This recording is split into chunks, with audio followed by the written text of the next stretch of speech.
இன்றைய நாளைக்கான முதல் ப்ரோமோ ரிலீஸ் ஆயிருக்கு மக்களே. முதல் ப்ரோமோல திவ்யா அவர்களுக்கும் துஷார் அவர்களுக்கும் ஃபைட்டு. என்ன காரணம்? சர்வீஸ் வரல. ஏன்னா காலையில் எந்திரிச்சு அவனும் ரெடி ஆகலை கரெக்ட் டைமுக்கு. ஏன்னா ரெடி ஆகணும். இவங்க நான் சொல்றேன்ல, இந்த சீசனே நீங்க என்ன சேஞ்ச் பண்ணாலோ, யாரை மாத்தி போட்டாலோ, யாரை வர சொன்னாலும், யாரை கொடுக்க சொன்னாலும் பேஸ்மெண்ட் சரியா இல்லை.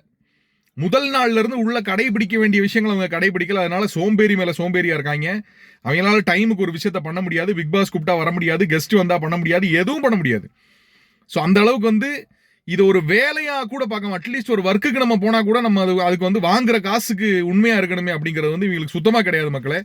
ஸோ இது என்ன தெரியுது அப்படின்னா, காலையில எங்களுக்கு கிடைக்க வேண்டிய சர்வீஸ் கிடைக்கல அப்படின்ற மாதிரி மேனேஜரை கூப்பிட்டு பாத்தீங்கன்னா செமையா இது பண்றாங்க. 24/7 இது போகும் அப்படின்றத பிக் பாஸ் சொல்லிட்டாரு. உள்ள வர்றது நீங்க விளையாடுறதுக்காக. ஒரு டாஸ்க் 24/7 போகும்னா அதுக்காக நீங்க என்ன எஃபர்ட் போடுறீங்கன்றத மக்கள் பாக்குறாங்க. இதுக்கு முன்னாடி சீசன்ஸ்ல எப்படி எஃபர்ட் போட்டிருக்காங்கன்ற மக்கள் பாக்குறாங்க. இதுதான் இந்த சீசன் மெயில் ஃபெயிலியர் ஆகிறதுக்கு முக்கியமான காரணம் நான் நினைக்கிறேன். உங்களோட கருத்துக்களை பதிவிடுங்க மக்களே. இப்போ இவங்க காலையில கூப்பிட்டு ஃபயர் பண்ணதுக்கு அப்புறம் திவ்யா கூப்பிட்டு எல்லார்ட்டையும் 5 நிமிஷத்துல நீங்க யூனிஃபார்ம் மாதிரி இங்க இருக்கணும் அப்படின்ற மாதிரி ஒரு விஷயத்த சொல்றாங்க. இது பல ஆட்களுக்கு பிடிக்காமல் இருக்கலாம். அதுல துஷார் ரெஸ்பாண்ட் பண்றாரு. ஏன் ரெஸ்பாண்ட் பண்றாருன்றத லைவ் பார்த்தா தான் தெரியும். பட் நேத்தே திவ்யா ஒரு டபுள் கேம் ஆடுறாங்க அப்படின்றத துஷார் பேசிட்டு இருக்காரு. டபுள் கேம் இந்த சென்ஸ் ஒரு மாதிரி குரூப்பிசம் பண்றாங்க அப்படின்னு. எல்லார்கிட்டையும் ஒரே மாதிரி இருக்க மாட்டாங்க. அதாவது அவங்களுக்கு பிடிச்ச நபர்கள்ட்ட ஒரு மாதிரியும் இல்லாத நபர்கள்ட்ட வேற மாதிரி இருக்காங்க அப்படின்றதா துஷாருடைய ஒரு பாயிண்டா இருக்கு. அது திவ்யா அப்படி இருக்காங்க அப்படின்றது உண்மை. ஏன் அப்படின்னா, சில ஆட்கள்கிட்ட அவங்க இப்படித்தான் பேசி ஆகணும் அப்படின்ற டார்கெட்டோட உள்ள வந்திருக்காங்க. அவங்ககிட்ட அப்படி பேசுறாங்க. துஷார் மாதிரி ஆட்கள் என்னன்னா, அவங்க பேசுனாங்களா, புதுசா ஏதாவது பேசுனாங்கன்னா இப்ப திவ்யா கடைசியா வர்ற ஆயிரம் மாதிரி இவ்வளவு நாள் அமைதியா தானே இருந்தீங்க அப்படின்றது.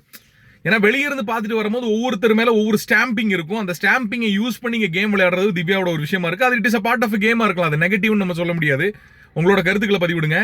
ஏன்னா அந்த விஷயங்கள் இப்போ பல சீசன்ஸா நம்ம சொல்லியிருக்கோம். உண்மையை வெளியே கொண்டு வருது, அவனுக்குள்ள இருக்க உண்மையை வெளியே கொண்டு வருதுன்னு. இந்த வீணா வம்பிழுத்து கொண்டு வர்றது வேற. இப்போ இந்த மாதிரியான வார்த்தைகள் நீ இவ்வளவு நாள் சும்மா தானே இருந்த அப்படின்ற வார்த்தைகள்லாம் உண்மையை வெளியே கொண்டு வரும். அது it is a part of strategy, it is a part of game அப்படின்னு எடுத்துக்கலாம். ஸோ அப்படி பார்க்கும்போது டிஜியோட கேம் பார்த்தீங்கன்னா அந்த சைடு ஒரு என்ன சொல்றது, அவங்களுடைய ஸ்டாண்ட்ல தெளிவா இருக்காங்க அப்படின்றது என்னுடைய கருத்து. இப்ப கூட காலையில ஆஸ் எ மேனேஜரா தான் கூப்பிட்டு எல்லாத்தையும் ரெடி ஆகுங்க அப்படின்னு சொல்றாங்கன்றது என்னுடைய இது. ஏன்னா 24/7 இது போகும் அப்படின்றத சொல்லியிருக்காங்க. உங்களோட கருத்துக்கள் என்னன்றத கமெண்ட் செக்ஷன்ல பதிவு பண்ணுங்க. துஷார் இன்னைக்கு வெடிச்சு செதறதுக்கு காரணம் உள்ள வந்த பிரியங்கா மற்றும் நம்மளுடைய மஞ்சரியா. ஏன்னா வந்ததுல இருந்து நீ பேசு பேசு பேசு பேசு, இந்த வீடு உனக்கு அது கொடுக்காது இது கொடுக்காது, பேச வேண்டிய டைம்ல பேசணும், அப்படி அப்படியா பாப்போம் பயப்புல என்ன பேசுதுன்னு.